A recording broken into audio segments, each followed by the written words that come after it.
window position, and down he goes. Ali will get the opening kill of the round.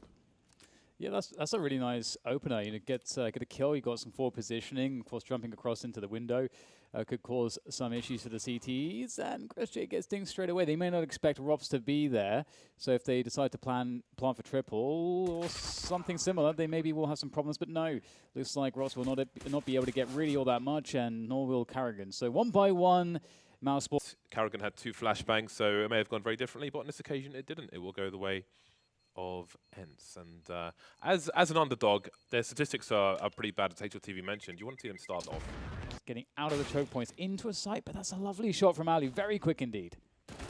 Yep, ChrisJ's creeping around the corner. Can he get to the gun, however? Rob's trying to help out as well. It's back and forth, and the bomb is... Where is the bomb? It's in the middle of mid, yeah. It's a tiny red dot there. All right, 2 versus 2. And now we've got to be really careful. Such a long range. Oh, that really sucks. I don't know what else to say.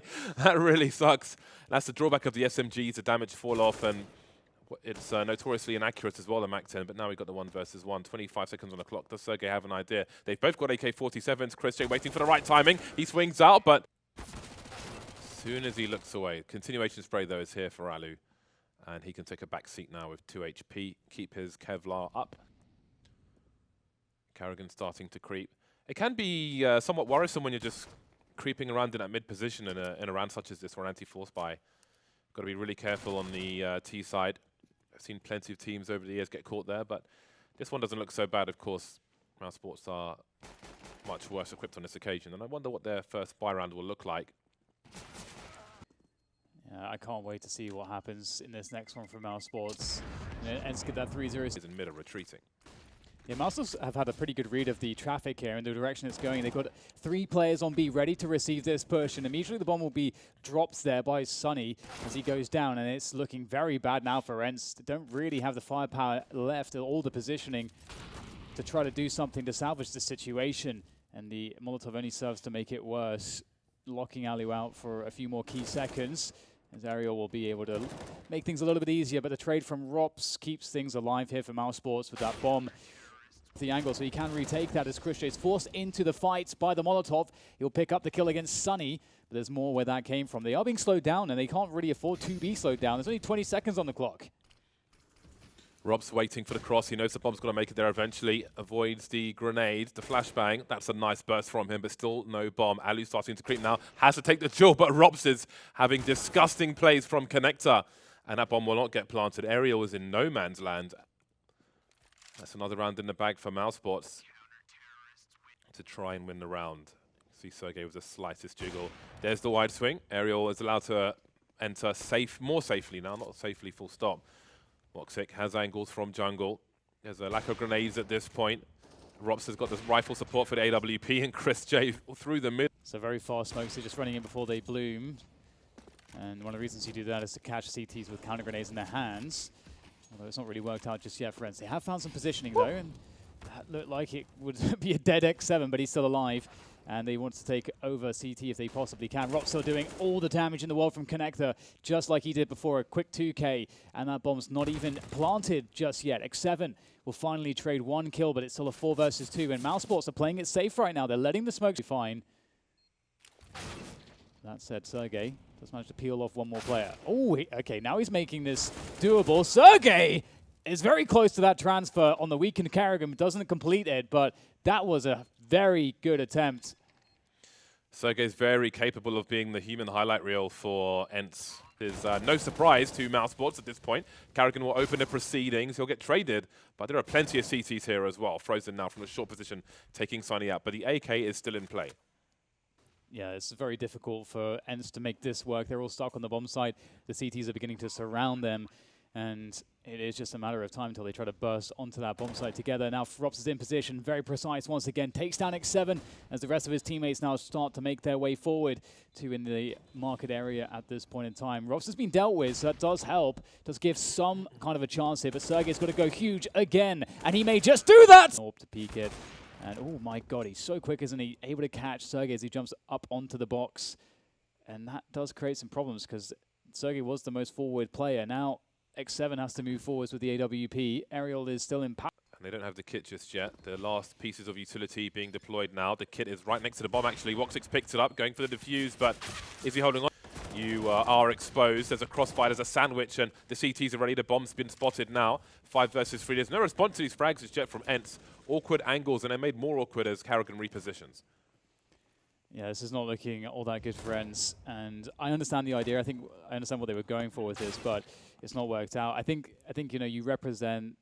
There's a couple of things that work really well for you here, because as you're saying, James, Ali getting that quick spawn into the apartments, it can look like a default. You know, very often when an AWP's playing the extreme, Ts know exactly where the Ts are, and vice versa. Although, seems like Frozen didn't count on the AWP being there, and Chris J, he might find a time, and this could be huge. Finds the first kill, surely some response must be had, and it will be by Chris J. The trades come through, but the bomb's down, and it's just Woxic left when all of the dust settles. It's definitely something that is avoidable, but you can also create setups to try to steal guns away, and you know, that's what they're looking to do here. Try to guarantee at least a kill. Some economic damage has been done. They've taken down Karrigan.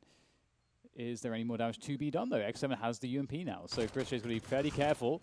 But it looks like it will be all under control after all. So, but Sunny's here from the short position, which might just help. X7 goes by the van. He will be traded. Smokes are up. There are 4 smokes around the B bomb sites at the moment, and it's now made a 3 versus 3. Karrigan with a 2K. That's a really smart Molotov from Woxic.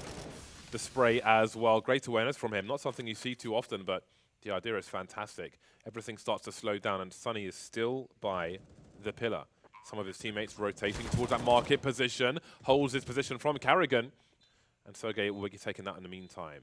Woxic, sorry, Rob's down to 3 HP, and he's the last man standing. He has a high ground advantage, but not for long. He'll get popped by a patient Alu. And ENCE will make it to 11. yeah, that round it felt like it was on a nice edge. I think that we'll see Mousesports really keep the pressure up, you know, with that bomb plant. ENCE are in a vulnerable position despite winning this round. Ali will collect. It's maybe the Molotov towards triple, and there are 2 CTs here to deal, and deal they will. Aerial, though, in a 1 versus 2 on the bomb site. That won't quite work out, but look at the rotation. So many CTs to deal with this. Mousesports won't realize how far away they are. There's a pop flash for Robs. Bomb is indeed planted as a rotation towards CT spawn as well. So will ENCE be patient. Robs will hear one of them. There's a HE grenade, almost a free kill. A great patience though from Robs. And that will leave Sunny. He's so sick, I can't believe it.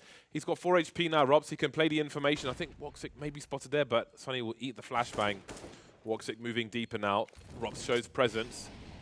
And again, Woxic was default, but he's long gone. He's in the shadow position. Sunny has a 1 versus 1. He has a defuse kit as well. There's the first shot. He doesn't have anything to kill Rops with, though. Position will win out the round. But that 2K from Rops was absolutely absurd. The sheer awareness. He sees one player, but he's expecting the second player to come around the corner and takes them both out. Sergey starts to turn his attention to this position, as will Alu from CT. And Alu will be quite successful. Now Sergey, that's his time to strike. Now the attention is on Alu. Rops again. It's just all on Rops. He has to ace this one to make it a reality for his team, but he has 20 seconds to get that bomb planted. It's just really surely not enough time, but he continues to do the damage. He's got to go up the stairs to get the bomb, and the angle's being held. He simply won't be able. Yeah, it's very strange. Oh, that's a nice pop. Showing off that jumping accuracy of the MP9. But yeah, it's an interesting one, because you wouldn't normally try to. Sometimes what a team will do, like Train is a really good example. You'll threaten B really heavily, you get that rotation from CTs in B, then you hit that really fast rotation down ladder, right? And you catch the CTs out of position. Mirage, that doesn't quite work like that. You don't have that, the rotation. So he's going to catch a lot of people with grenades in their hands. Does he pull the trigger straight away? He does. He's got a transfer there as well, and he falls back. Even if he goes down, we'll expect a second player. Now they're trapped. They're just in a sandwich. Robs, will he look for a second player? Of course he does. It's Robs, but he will get traded. And this is a disaster. This is a really key round for ENCE to absolutely devastate Mousesports. 2 versus 4, a Mac-10 and a Krieg versus 4 ENCE players. Karrigan will get isolated by the smoke, lost the bomb again, and Chris J's got to just run through. A flashbang gives him a chance, but there are so many numbers here. Does he have the bullets for this? Yeah, very difficult situation for Mousesports. There's always a way back in Counter-Strike. It's not over until it's over, but it's definitely looking close to over here for them. They do get a trade here, but it's just pistols, no, well, 2 Kevlar. Outside of the pistol round, really Mousesports have won 1 round in this half. Yeah. 3 in total, but again, 1 is kind of gratis, so from the buy rounds and onwards, it's just the 1 round. So it's been a cold start for Mousesports so far. Statistically, this has been a troublesome map for them, which is so strange because historically, we had that nostalgia with the the 2018 Mousesports lineup, and they actually innovated Mirage. They were the strongest Mirage team for quite some time. They had iconic mid takes. They showed everybody how to. ENCE.